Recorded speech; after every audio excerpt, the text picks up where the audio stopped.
So he's going to be one to keep an eye out for, wearing the number 360.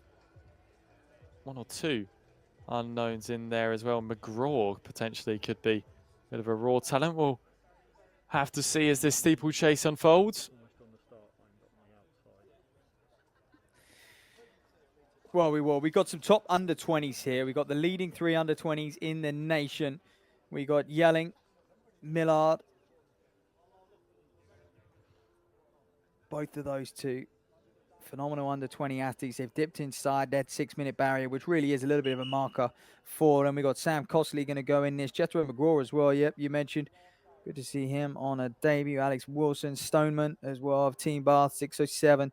And his sees his best. He has run 6:02. Elliot Moran, glad to see he's pacing. They've pulled in a pretty accomplished steeplechaser who performed at those British Championships last year. He's going to be tough to sort of get, well, can he get them to 800 to a kilometre? Maybe. Pierce, all eyes on him. How fast can this man go? Do you know what? I think he's going to target that sort of sub 520, that sort of British record territory. I think he means business here, Mark Pierce. He wouldn't be turning up on the line. How fast can he run? Look, 5:39 is lifetime best. He's an 8:20 steepler. He had slightly disappointing championship last weekend, 4th there, but he's better than that. And he's a British champion previously over the 3,000. And look here, he's making this look awfully easy.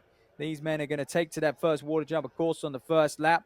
And keep an eye on them. And Moran, he just struggled, didn't he, Pierce? And this is the difference between a kind of world-class steeplechaser like Pierce, a European finalist, and a bit of a pretender, if you like, Elliot Moran. That's no disrespect made there, but you can see just the gap he can make up on the water jump. On every single hurdle, Moran having to work so much harder to sort of stay out front. And he's just sort of, if you like, on the outside of lane 1, being sensible. That's the right thing to do, Lewis. Just giving Pierce the space he needs because he is just making up so much ground on every single jump. Moran having to really fartlek this one. Yeah, no, you talk about the experience that Mark Pierce has. Declan Neary is trying his absolute best to try and stick with him, and he's doing a half-decent job so far, is Declan Neary. We'll see how that pans out as this race continues. The chasing pack there, leading them is Henry Yelling, the youngster, but this is a real world-class display so far from Mark Pierce, who is forcing Elliot Moran to really try and keep up with him. But like you say, look at the gain, look at how much he's going to gain here. Ready? Watch this from Mark Pierce. Just absolutely leads forward. No, this is a real privilege to watch this display from Pierce. It is. Let's keep an eye on the clock then, because we were hoping for sort of something around about that 64. Not quite sure we're going to get that. Good jumping from Pierce there. And we're going to come up to 800 meters run. You can see those lights are drifting away, and I don't think it's happening for him today. And the fact that sort of, yeah, Declan is near him in second place suggests that it can't be that quick. Declan, a good steeplechaser, but yeah, I mean, we were hoping to operate inside that sort of 525 territory. Can Pierce get inside that top 10 all time? He'd have to run 5:26.24 to do so. And as you can see, this is probably a little bit closer to his 3,000 meter steeplechase speed. You see Costley just going through shot there in the Southampton colours. And let's keep an eye on this kilometre split in. 240 would be 64s. 245 would be a decent running. That would bring him close to, well, just potentially set him up for an inside 5:30 clocking. And I think he's going to be just outside that as well. So, Pierce, well, what can he do over this final kilometre? A bit of an expedition here on his local track, on his home track, putting on a show for all those in the facility. And he's a bit of a legend in these parts when it comes to the 3,000 metre steeplechase. He absolutely is. And you've got to give a little bit of credit here to Declan Neary, who is holding out relatively well, holding on towards that second position, a pack of 3 that followed them. Pierce, who doesn't really look like he's got out of second gear so far, as we've got 800 meters to go. Moving over towards this first hurdle once again. Neary following in second place, and I believe, well, Henry Yelling has dropped back now in towards 4th place, but once again, Mark Pierce in complete control here, Matt.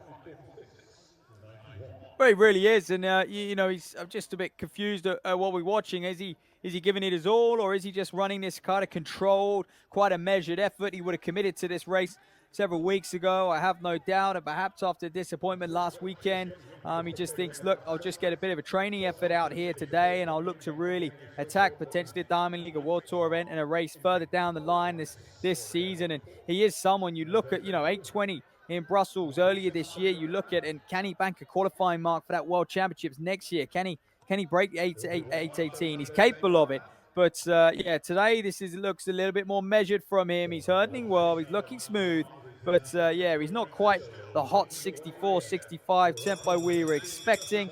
And we're starting to predict what he's going to finish in here. 4:35. Well, we're going to see around about a 5:40 or so. And that would be like 8:30 tempo for a 3,000 steeple, something he's more than capable of. So Prix just probably a little bit fatigued at this midpoint in the season. There's a big racing going on behind him. Declan Neary, you mentioned in second, but it's tough for the three behind. Costly, those gaps are not big enough to settle on over this final lap. Now, I think that was Dylan Stoneman that was moving in towards third place there. We'll have to wait and see. Prix over towards nearly on that final hurdle as Neary once again in second place. Doesn't look like there's anyone on his shoulder, but Mark Prix will keep an eye on the clock, but a comfortable display from him. Well, that's been a comfortable display, put into perspective where we wanted to see him. It's those red and blue lights that we just saw flash by. But a nice run for him. A difficult time of year, like I said, for these athletes. You come off such a high, you run well early season, and then just after the British champs, that really is their focus point. 5:41.42 for Prix. He won't care about that. He's got 5 laps out over the hurdles, over the water jump. It's another nice training run. There you are, Declan Neary. Sam Costley is it for third. Those lads maybe potentially dipping inside that 5:50 mark there. So a strong running from all of those. And this 2,000 meter steeplechase coming to a close with one race to go of the evening. It was McGraw coming home on his debut, but no. Easy display in the M4. Mark Prix, a 5:42. Really solid in the end, and like you say, last race of the day to follow this 2,000 steeplechase for the women. And just coming home to close off the men is Alexander Wilson to finish up. Here's a replay there, Matt, from this strong display from Mark Prix. Yeah, very, very, very smooth, Lewis. I mean, it's what you'd expect from an accomplished chaser like him, someone who is more than capable of going a lot quicker. We didn't see it today, and we had pretty good conditions, but it's hard when you got to make it happen on your own. I suspect his motivation just isn't quite there at the moment. That's understandable. What I like about Prix is he still toes the line. He always toes the line. He's a true professional in that sense, and he's put on a good show here, and he's holding up the steeplechase flag, if you like, for those down at Birmingham University to take up this event and give it a good crack, because those boys at the top right now, they're not going to be around forever.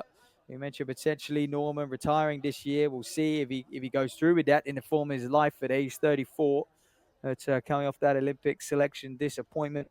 Anyway, enough of that. The women's 2,000 meter steeplechase. I feel we're going to see something probably a little bit similar, I must say, to that runaway victory of Mark Prix.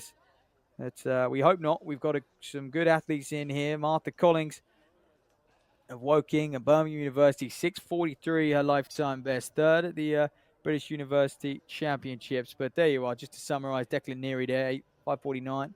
Sam Costley, 5:51. Yelling, 5:51. Millard there, and 5:55. That's a nice lifetime best for him, actually, the under-20 athlete. Jethro McGraw, not bad, 6:04 for a debut in the event. Well, he'll be encouraged by that.